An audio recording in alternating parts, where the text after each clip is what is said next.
Alright everybody, and we are back today discussing the San Francisco 49ers back in the NFC West. Feels like we really haven't discussed this division too much, only covering the Arizona Cardinals and Los Angeles Rams so far, and neither of those teams I really believe have serious playoff aspirations. So, looking at the San Francisco 49ers now, this is a team that has had a lot of recent success. Since the Shanahan plan took over in 2017, they didn't have initial success at first, but starting in 2019, when they go 13 and 3 and make it all the way to Super Bowl 54, this starts off a 4-year run here where 3 of these 4 seasons they make the conference championship, and each of the last 2 seasons included where they make the conference championship. So they're on the doorstep of the Super Bowl the last 2 seasons. 4 seasons ago, they were in the Super Bowl where they lost to the Kansas City Chiefs. And I do find it funny with the San Francisco 49ers when we really look down here. Obviously, we know about all their success in the 20th century, but looking at their 21st century success, beyond 2002 here, they only make the playoffs 6 times, but all 6 of those times they make it at least to the conference championship. So if the 49ers make the playoffs, you better bet on them going far. But let's look at what happened in this 2022 season more in depth because this was quite a successful campaign for the San Francisco 49ers. So as I mentioned, they do go 13 and 4 under head coach Kyle Shanahan, and they had the #1 ranked defense in the National Football League, both in terms of points allowed and yards allowed. They generated the second most turnovers, allowed the second fewest first downs, led the league in interceptions, second fewest rushing yards allowed, second fewest rushing yards per attempt allowed, fifth fewest passing touchdowns allowed. This really was a sound unit by every stat you can measure. And looking at the offense, it really wasn't too far behind. Kyle Shanahan is an offensive-minded head coach.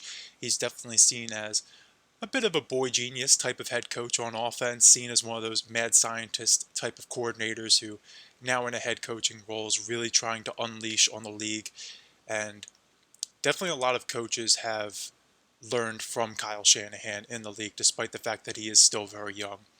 So not a surprise at all that this offense was 6th in terms of points scored and 5th in terms of yards gained, while only turning the ball over the 3rd fewest times, 4th in the league in passing touchdowns, 3rd fewest interceptions, 8th most rushing yards, and 8th most rushing touchdowns. So definitely a recipe for a 13 and 4 squad and absolutely a perennial Super Bowl contender. But when we look at this schedule, it is quite fascinating because this team starts off 3 and 4, and things really aren't looking so hot here in the middle of October. They lose the opening week to the Chicago Bears. They defeat the Seattle Seahawks convincingly week 2, but this is before Seattle really was seen as a serious contender in the NFC. We have to recall back at during the 2022 offseason and in the early goings of the 2022 campaign, Seattle was seen as more of a rebuilding team after moving on from Russell Wilson, so definitely an impressive victory in hindsight, but at the time wasn't really seen as such. Then they lose to Russell Wilson's new team, current team, the Denver Broncos, by 1 point in a Sunday night battle week 3. Then they are able to defeat the Rams and Panthers in weeks 4 and 5, but then they lose to the Falcons and Chiefs in weeks 6 and 7, sitting at 3 and 4. And around week 2 was when starting quarterback Trey Lance goes down for the season, and around a little bit after the bye week here is when Jimmy Garoppolo goes down for the season as well. So they turn the keys over to Mr. Irrelevant, Brock Purdy, and he's able to rally this team and continues the winning streak all the way up to 12 games, where after this week 7 loss to the Chiefs, they don't lose again until the conference championship game against the Philadelphia Eagles. And I know there are a lot of 49ers players, fans, and people in the media who will say, well, if Brock Purdy didn't get injured in that game, the 49ers would have won it. Well, we really don't know how that would have went, but as it stands, the 49ers season ends in the conference championship game, and the winning streak gets snapped at 12 games. But looking at the individual statistics, as I mentioned, Trey Lance starts the season for the 49ers and really doesn't impress in his two starts. 194 yards, 0 touchdowns to 1 interception. Jimmy Garoppolo starts the next 10 games, and he has nearly 2,500 passing yards, 16 touchdowns, 4 interceptions. Pretty standard stuff from Jimmy Garoppolo. But then Brock Purdy comes in and starts the final 5 games of the regular season, and he throws nearly 1,400 yards, 13 touchdowns to just 4 interceptions. So nearly matches Jimmy Garoppolo's touchdown total in half the starts. So, as we'll see, it's no wonder that Brock Purdy is eventually the starter for the 49ers, unquestionably by the end of the 2022 season and going into the 2023 season. And a big reason why Brock Purdy really didn't have much pressure on him by the time he came in was because around the same time, the 49ers trade for Christian McCaffrey from the Carolina Panthers, and he comes in and plays 11 games, starts 10 of them, amasses nearly 750 yards on the ground with 6 touchdowns. Pair that with another 52 receptions for 464 yards and 4 touchdowns through the air. So when all is said and done, Christian McCaffrey has nearly 1,200 all-purpose yards and 10 touchdowns. Very impressive stuff, and we come to expect that from Christian McCaffrey. If he's healthy and on the field, he's producing. But then looking at this 49ers receiving group, and definitely a lot of weapons on this offense. Certainly Christian McCaffrey is a big part of the receiving game as well, as I mentioned, but Brandon Ayuk in his 3rd season really steps up. Really, you could say he was their number 1 option at receiver last year. I know a lot of people will give the love to Deebo Samuel, or even perhaps George Kittle, the tight end, but their most consistent receiver last year was definitely Brandon Ayuk. Starts all 17 games, the only player out of Ayuk, Kittle, and Samuel to start all 17 games. Crosses the 1,000-yard threshold through the air and catches 8 touchdown receptions. So then we do still have George Kittle starting 15 games with 765 yards for 11 touchdowns, and Deebo Samuel with 632 yards and 2 touchdowns. But definitely think it's interesting, though, just with Deebo Samuel, how there doesn't really seem to be much. I mean, maybe there's a little bit of talk about him just in terms of a little bit of concern right now, but I am a little bit concerned just of him really being able to reach his potential post Christian McCaffrey addition, because a big part of what he brought to the 49ers before that was definitely his rushing ability as well, and it seemed after they acquired Christian McCaffrey, it really was heavily reduced, like his role was heavily reduced in the run game. And I know part of that too was after he got his contract, he didn't want to be getting banged up as much, which is completely fair on his part, but it seems as though he hasn't really taken as big of a load in the passing game post McCaffrey acquisition. Like, he lost percentage in terms of run share, but didn't really gain it in the passing game. So the ball's just in his hands less, and paired with that, he has had durability concerns as well, which I really don't see brought up. I know injuries are very unpredictable. Christian McCaffrey himself was seen as a very injury-prone player for a long time, but doesn't really seem to be the case anymore. And George Kittle always seems to miss a couple games here and there as well, but Deebo Samuel has missed notable time in 2 of the last 3 seasons. Granted, that one season in 2021 where he did play every game, he was absolutely lights out, and he was arguably the best receiver in the National Football League, but definitely curious as to what his role will be on the 49ers this year, and if his stats will even exceed Brandon Ayuk's. I wouldn't be surprised at all if Brandon Ayuk was once again their leading receiver this season, but that's just me spitballing. We'll be interested to see as we go along here. So, looking now at the defense, and this is absolutely Nick Bosa's unit, another juicy storyline going into training camp. Well, I should say emerging from training camp now. We're in the month of September. The season starts in just over a week, and Nick Bosa is still without a contract extension. So, definitely fascinating to see if he'll report to the 49ers before week 1. It sounds like there's about a $4 million gap in terms of what the 49ers are offering and what Nick Bosa's demands are. If I had to guess, they do get this resolved because this unit with Nick Bosa versus without Nick Bosa is really night and day. Just look at the sack totals. Nick Bosa with 18 and a half sacks. The next closest player has 5, so quite a stark contrast. And then you look at the quarterback hits. He has exactly triple the second most here. He has 48. The next highest is 16. But some of the other notable players here we have on this 49ers unit have to mention safety Talona Hafanja, and he was one of their Pro Bowl nominees as well. Nick Bosa did get a Pro Bowl nomination, although he did not participate due to injury. And then they did have some guys on the offense get Pro Bowl nominations as well. Fullback Kyle Juszczyk, tight end George Kittle, Christian McCaffrey, left tackle Trent Williams, and then one more player on the defense, linebacker Fred Warner, starting all 17 games, and really just an absolute leader of this unit. Somebody that the 49ers cannot do without. Probably the next most valuable player on this defense outside of Nick Bosa. But with that being said, the 49ers did lose in the NFC Championship game, and it seems as though this year they have their sights firmly set on finally getting over that hump. As we mentioned, they lost the conference championship game the last 2 seasons now. 4 seasons ago, they lost in the Super Bowl. They want that Lombardi Trophy. So what moves did the 49ers make to get themselves over that hump? Well, we'll start with the guys that they lost. So some of the players that are no longer with the 49ers include safety Jimmy Ward, who takes off to the Houston Texans. They lose quarterback Jimmy Garoppolo to the Las Vegas Raiders.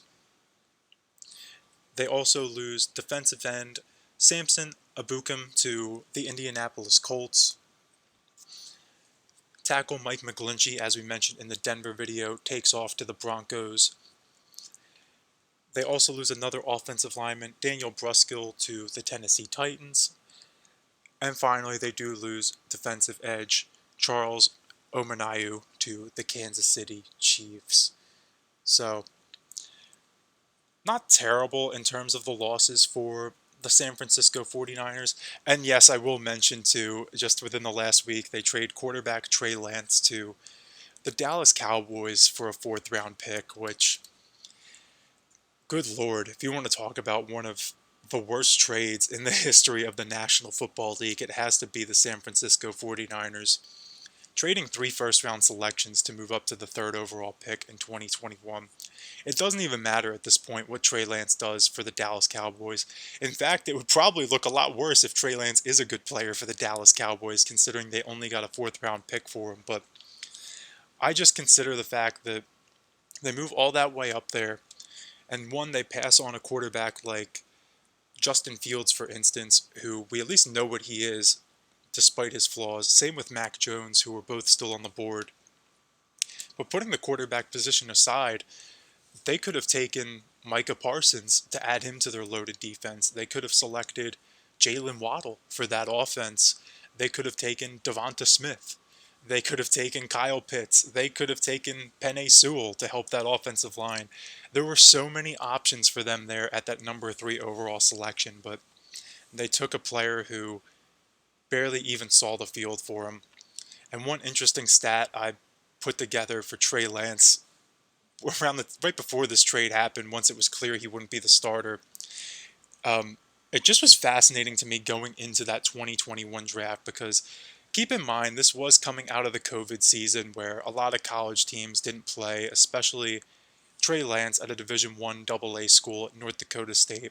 Same alma mater of Carson Wentz, but if you take all of Trey Lance's pass attempts in his college career and his professional career so far combined, it's actually fewer than the pass attempts that Mac Jones had for the Patriots just last season.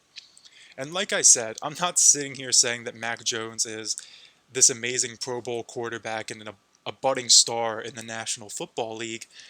I'm simply just saying that it's quite fascinating that Trey Lance has so much hype around him, despite the fact that we really have no idea what kind of player he is. Maybe coaching staffs that have worked with him know a little bit better, but just for the general fans and people in the media, like I I know for me at least personally, I really couldn't tell you what Trey Lance's strengths and weaknesses are because we really haven't seen a decent sample size of the guy. And I'm referring to both in terms of his professional career and his collegiate career. But ranting about Trey Lance aside, let's look at these 49ers additions. Really didn't know when else I could have talked about Trey Lance, so this was as good of a time as any. So we'll look at the 49ers additions now and the holes they have to fill, probably on the offensive line, maybe another edge rusher, and perhaps another piece for the secondary they could use. And they did lose two quarterbacks, but they do have Brock Purdy still. Maybe they add a backup, which I guess we could start there. They bring in Sam Darnold from the Carolina Panthers, another former top 3 overall pick that a team traded up for and just blew up in their face. Although it was the New York Jets who traded up for him, not the Carolina Panthers. But Sam Darnold does take the backup job from Trey Lance in training camp, and looks like he'll be the reserve behind Brock Purdy this season. Then the 49ers also add tackle Matt Pryor from the Indianapolis Colts, so he could definitely be a potential replacement for Mike McGlinchey. And they add offensive guard John Feliciano from the New York Giants, and he could definitely be a replacement for Daniel Brunskill. They also add defensive edge Clelin Ferrell from the Las Vegas Raiders, another former top 5 overall selection from 2019 who was a bust, but they also add Isaiah Oliver, cornerback from the Atlanta Falcons. And while they didn't necessarily lose a notable corner, they did lose Jimmy Ward as a safety, so does allow them to recoup some of their losses in the secondary, granted not quite at the same position. And then their big splash, of course, they add defensive tackle Javon Hargrave from the Philadelphia Eagles to really try to put that defensive line over the top. So, with that being said, let's look at the 49ers 2023 draft. Now, the 49ers 2023 draft is a little bit less notable than many of these other teams because they didn't have a first or second round selection, thanks to that Trey Lance trade and trading for Christian McCaffrey at the deadline. So, when all's said and done, they have 3 third-round picks, 2 fifth-round picks, a 6th-round pick, and 3 7th-round selections for a total of 9 draft picks. And who do they take here? They take a safety with their first pick at 87th overall, Jair Brown out of Penn State. So there you go. There could be your potential replacement for Jimmy Ward, which really kind of rounds out them recouping their losses, and then adding on Javon Hargrave on top of that.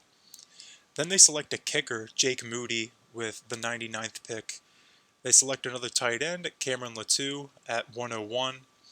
And then really, many of the rest of these picks are just kind of late round flyers.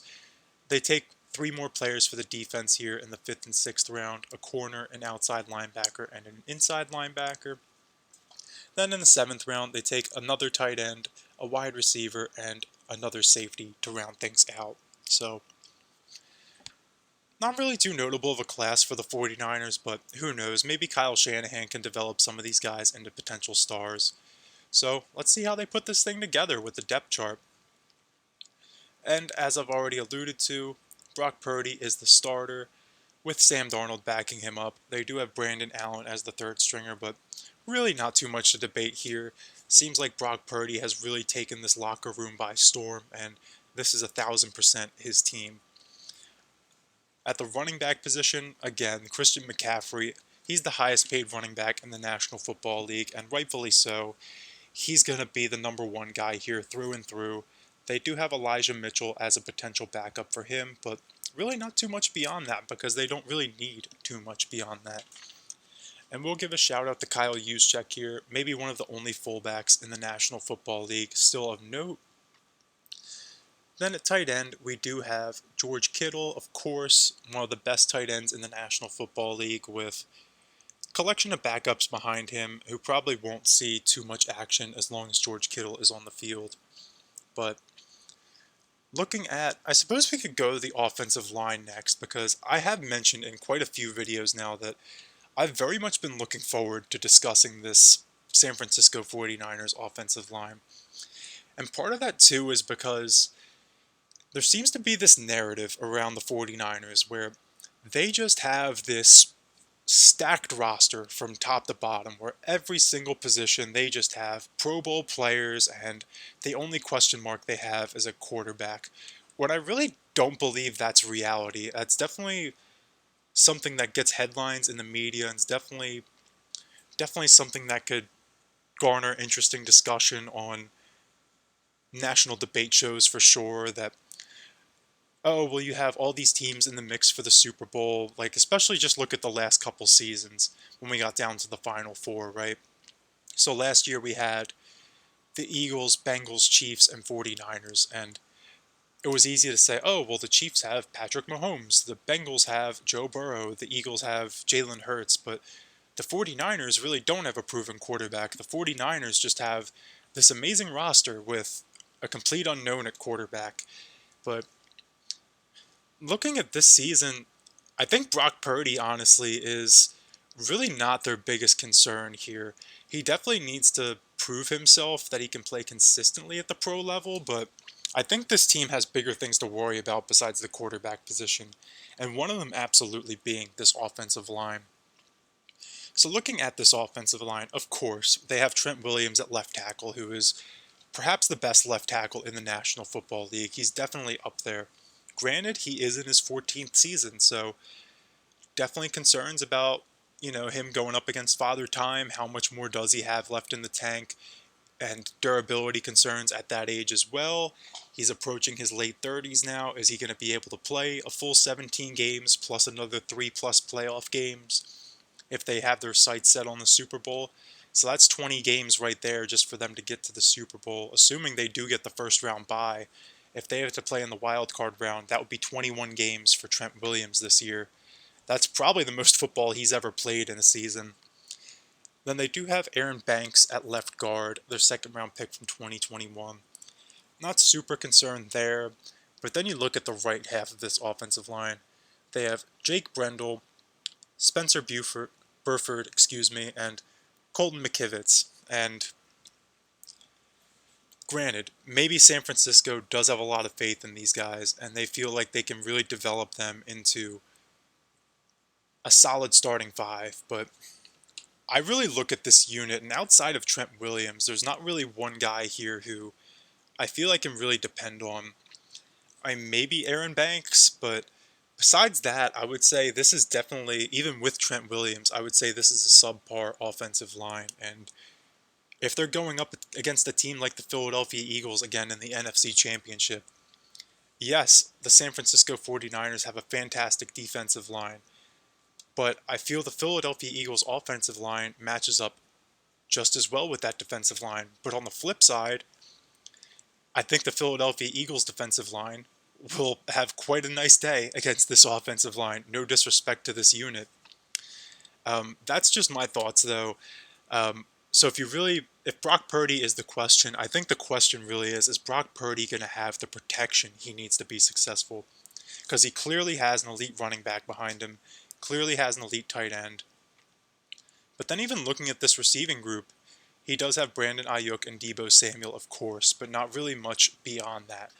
Granted, the Philadelphia Eagles do have a similar situation where they have A.J. Brown and Devonta Smith, but really not much behind them. But again, Deebo Samuel has had durability concerns in the past. If a player like Deebo Samuel misses 4 weeks in the middle of the season, maybe that's the difference between them being the NFC West champion and them having to go on the road in the wild card round because Seattle ends up winning the division. And I'm not trying to sound disrespectful to the 49ers here. Because the Philadelphia Eagles definitely have the same concern with A.J. Brown and Devonta Smith. If one of those two goes down, they're definitely vulnerable to Dallas winning that division. But definitely a little bit, I just want to pump the brakes a little bit on this narrative that the 49ers just have this all-time great roster with one single question mark at the quarterback position, because I don't think it's quite that simple. But anyway, moving on to the defense, I do think the offense is still a very fine unit and one of the better units in the National Football League. All that being said, But looking at the defense now, this is a team that does run a 4-3, and San Francisco absolutely has one of the best defensive lines, all things considered, especially since one of the players not listed right here is Nick Bosa due to his holdout. So plop Nick Bosa into this rotation as well, and you can really see how this defensive line is arguably the best one in the National Football League, because you have Nick Bosa and Drake Jackson on the outside with Cleveland Farrell rotating in. Then on the interior you have Eric Armstead and Javon Hargrave with Javon Kinlaw rotating in. Although the 49ers haven't been overly enamored with Javon Kinlaw, just think that is interesting to note. I remember they traded DeForest Buckner for the first round selection to take Javon Kinlaw back at the 2020 draft, but believe they have declined his fifth-year option, but we'll see when we look at the 49ers contracts here in a second. Overall, though, if Nick Bosa is in the lineup here, this is firmly a top 3 defensive line in the National Football League, and definitely in the running for the best defensive line in the National Football League. Then looking at this linebacker group, again, still very impressive. You have Fred Warner here in the middle with Oren Burks and Dre Greenlaw on the outsides. Don't really need a ton from this unit because the defensive line is so great, but again, it's about having a star player at each of the levels of the defense here, like we mentioned with the New York Jets, like we mentioned with the Pittsburgh Steelers. And I think the San Francisco 49ers have that here as well, so long as Nick Bosa is in the lineup. So then we can look at this secondary, and while I won't say that this secondary is one of the best ones in the National Football League, this is firmly a top 10 secondary in the National Football League. I do have full confidence in that. So at the starting corners, they have Javarius Ward and Diamorador Lenore. These guys with their names are really long, but then at the safety position, we have Talanoa Hufanga, the star safety in just his 3rd season, and Tayshaun Gibson Sr. So definitely like that safety duo more than the cornerbacks for sure, and they do still have Jair Brown as a backup free safety. And then have to mention at the nickel cornerback position, Isaiah Oliver, the veteran addition. So overall, yes, I do think this is a very well-rounded roster. I will say that. It's a well-rounded roster. But am I going to sit here and say that this roster is worlds better than some of the teams we've discussed so far? No, I don't believe it is. But they do play in the NFC, which is a lot more wide open than the AFC, so certainly do believe that the San Francisco 49ers team is poised for another deep playoff run. But we will see how it shakes out when all is said and done. So, now, with that being said, let's look at this 49ers schedule.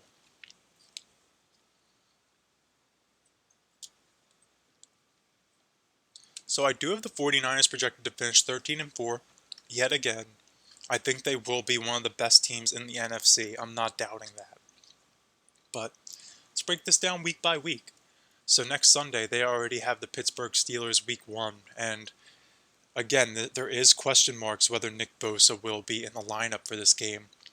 And I'm starting to see it already. A lot of people saying, well, don't be surprised if Pittsburgh wins this game. And I'm not saying the 49ers are a lock for this game either, but if Nick Bosa isn't in the lineup, this could be a competitive game.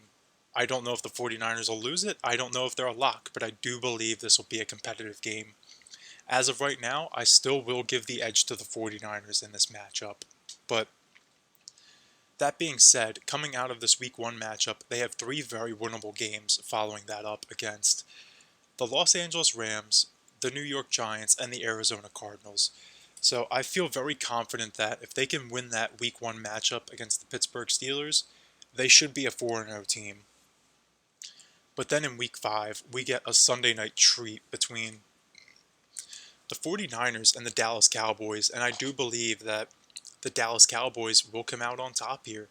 I know the 49ers have been a thorn in the Cowboys' side for quite a while now, but I think the Cowboys have enough to beat this team. I think this might be the year where they finally get that monkey off their back and are able to defeat the 49ers.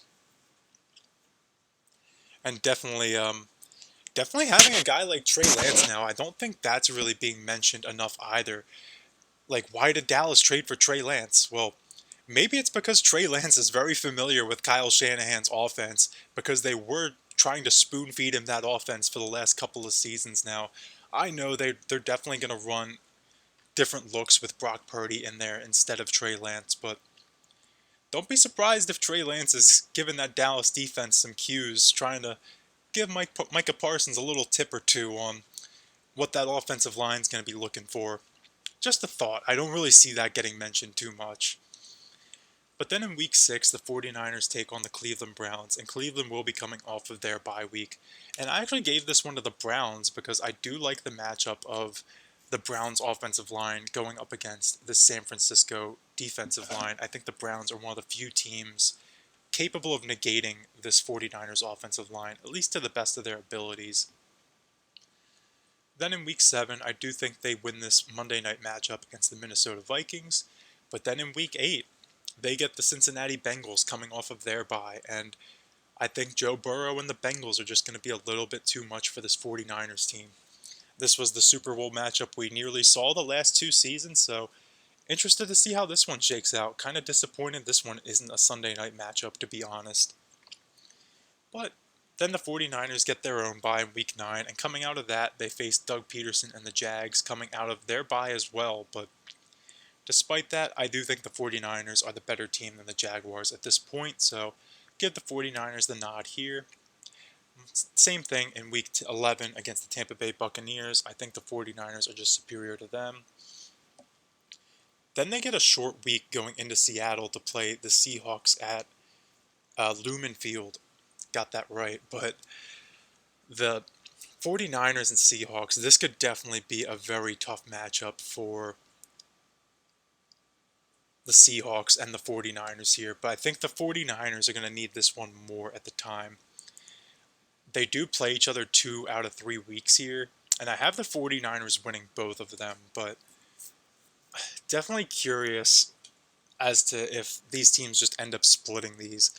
I think if there is one matchup the 49ers lose, it's probably this week 12 matchup, but I believe with my current projections, yeah, if the Seahawks win that matchup, they would end up winning the NFC West. So I give it to the 49ers for now. But week 13, they go to Philadelphia to take on the Eagles, coming off of 10 days of rest. And definitely going to be motivated for this one to defeat the Eagles. But I do think the Eagles just have a little bit too much for these guys, and it will be an Eagles victory at the link. Sorry, 49ers fans. I know the 49ers really want this game, but I know the Eagles are going to get up for this game as well. But week 14, I do give them the win over the Seahawks, and Seattle's coming off of a mini bye, but I don't think it matters. San Francisco will take that one at home, especially if they lose the week before to the Eagles. Week 15 against Arizona coming off of their bye, that won't matter. They should be able to steamroll Arizona. Week 16 against Baltimore on a Monday night. Christmas Day, actually. This could be a really good game with playoff seeding on the line. Would not be surprised if this one goes either way, but I do give it to the 49ers as of right now. Then I think the last 2 matchups between the Commanders and the Rams, 49ers should take them both. So when all's said and done, I have them 13-4, but let's look at these victories and which ones they could potentially lose. Steelers week 1 is possibly a vulnerable game. Maybe an outside shot they lose to the Vikings in week 7. The Jags in week 10. One of these Seattle games.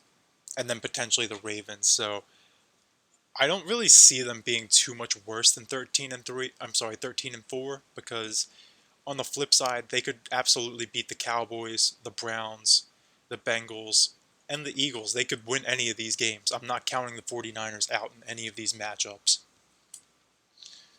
So definitely interested to see how things shake out for them. So let's see how things look when we get to the playoffs. And under these circumstances, they would match up yet again with the Minnesota Vikings in the wild card round at home. So I do think they get the better of the Vikings yet again. Minnesota's not a bad team, but San Francisco's simply better. So with that being said, and we go to the divisional round, they would get the Dallas Cowboys yet again. And as much as I would want to have the 49ers beat the Cowboys 3 straight years in the playoffs, I think Dallas can pull it off this year. I do. I think something is just... The National Football League works in weird ways. I don't think we'll get the same Final Four in back-to-back years. And who knows, maybe it is the Kansas City Chiefs that end up getting upset in the second round. Or maybe it's the Cincinnati Bengals. But for me, I'm going to have the 49ers season ending here to the Dallas Cowboys. I don't know. I don't know. It's tough to predict a team to go to the conference championship game 3 straight seasons. And I know I'm doing it with the Bengals and the Chiefs here, but something about this Cowboys and 49ers matchup, I think the Cowboys are going to get the better of them this year. And I'm not trying to be biased when I say that. I hate the Dallas Cowboys more than any team in the National Football League, but wouldn't be surprised if the 49ers won it. I'm going to give it to Dallas right now. So scream at me in the comments if you want about that one, but I think the 49ers will lose in the divisional round here. So before we wrap up, let's take a look at this 49ers cap outlook. And I do believe the 49ers have some flexibility here, absolutely, because Brock Purdy's on that Mr. Irrelevant contract still. Christian McCaffrey, despite being the highest paid running back, his cap hit is spread out pretty nicely. At wide receiver, Deebo Samuel is about to get the bag here. Well, he already got it. It just isn't really impacting the cap so much this season. Then Brandon Ayuk on his last year of his rookie deal with the 5th-year option for next season.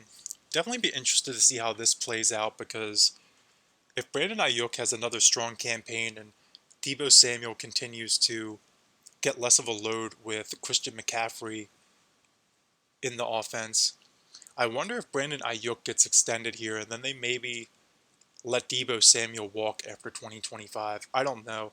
Sorry if it sounds like I'm being very negative towards Deebo Samuel in this video, but maybe that's just because I had him in fantasy last year and he really let me down. Entirely possible, but George Kittle at tight end, I mean, he's sticking around. He's at a reasonable cap hit here. Not really too much to debate there. On the offensive line, really nothing invested here besides with Trent Williams. And that kind of just furthers my point that outside of him, it doesn't seem like the 49ers have very many reliable players here. Granted, maybe they do have just a lot of faith in their offensive line coaching staff to develop these players, but as I see it right now, the 49ers, they haven't used a lot of early round picks on this offensive line, and they're not investing a lot of money into this offensive line. Just makes me wonder how talented this unit is in actuality. Then looking at the defense, Eric Armstead on a big deal for the next 2 years. Javon Hargrave just got the bag, but Nick Bosa, definitely the biggest unknown here. He's likely going to get a contract north of $30 million here for the next several seasons, but we shall see. Apparently this deal has been imminent for several days now. We've been hearing this, it feels like, for weeks, but still waiting. We'll see. That week 1 matchup with the Steelers is quickly approaching. Fred Warner down here, signed for the next 2 years at linebacker, and really not too much of an investment here otherwise. And then in the secondary, Javarius Ward making big money, and Tolona Hufanga definitely going to need an extension here in 2025, so he's going to need to get paid if they want to keep this secondary together. And that would be the same year Brandon Ayuk's contract is up as well. And I believe, okay, they have 1 more year, and then Brock Purdy's up as well, so definitely going to be some decisions that need to be made with the 49ers over the next few years here.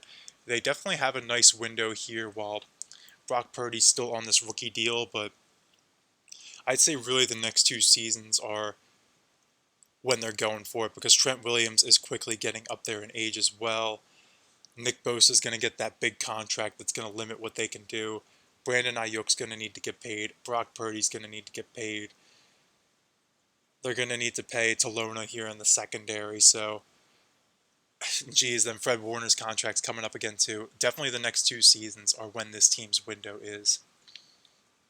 So, that being said, any 49ers fans out there, Tell me how wrong I am. Should they be going further? Should they be going to the NFC Championship and beating the Eagles again and going to the Super Bowl? Or on the flip side, any Seahawks fans out there, tell me why the 49ers shouldn't be even winning this division and why it should be the Seattle Seahawks, because that's the team we're talking about next, and I'm very excited to discuss them right after the 49ers because they're pretty much directly related here. I feel like their seasons are absolutely going to be intertwined. So we only have 4 teams left, guys. Just the Seahawks, then the Tampa Bay Bucks, the Tennessee Titans, and the Washington Commanders. Then it's time to see all these teams in action once and for all.